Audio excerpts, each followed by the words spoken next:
अणसर पंचमी तिथि अवसर रे अणसर पिंडी रे विजे असुस्थ महाप्रभु को ज्वर भल करिबा पई चालिछि गुप्त नीति।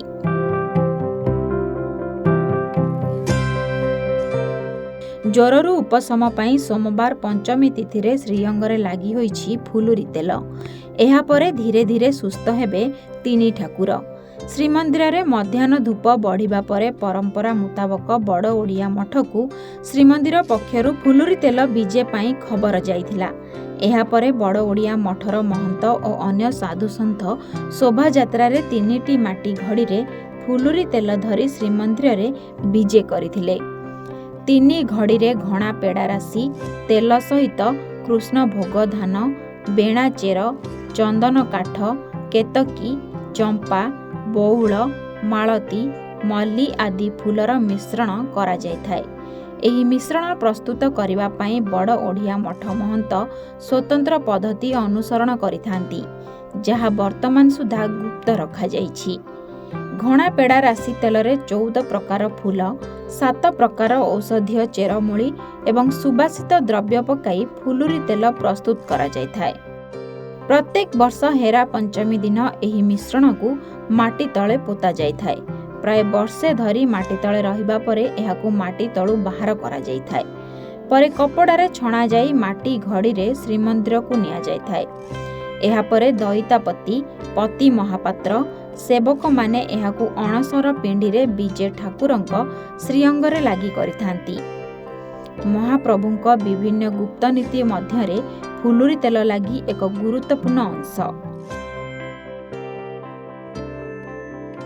आज हूँ अन्नवसर पंचम दिन महाप्रभुंर फुलुरी लगी सेवा बड़ोडिया मठ प्राप्ति होता सेवा बड़ोडिया मठ फुलुरी प्रस्तुति गला महाप्रभु लगी हुए महाप्रभु सुस्थ हुए। अन्नवसर पंचम दिन यही प्रस्तुति फुलुरी तेल प्रस्तुति गोटे वर्ष पूर्व ही आम प्रस्तुति होता है। हेरा पंचमी दिन ठार ही माटी तले पोति दि जाए। घणापड़ा राशि तेल और सुबासित फूल चेरमूली औषधीय चेरमूली समस्त मिश्रित कर पोति दि जाए।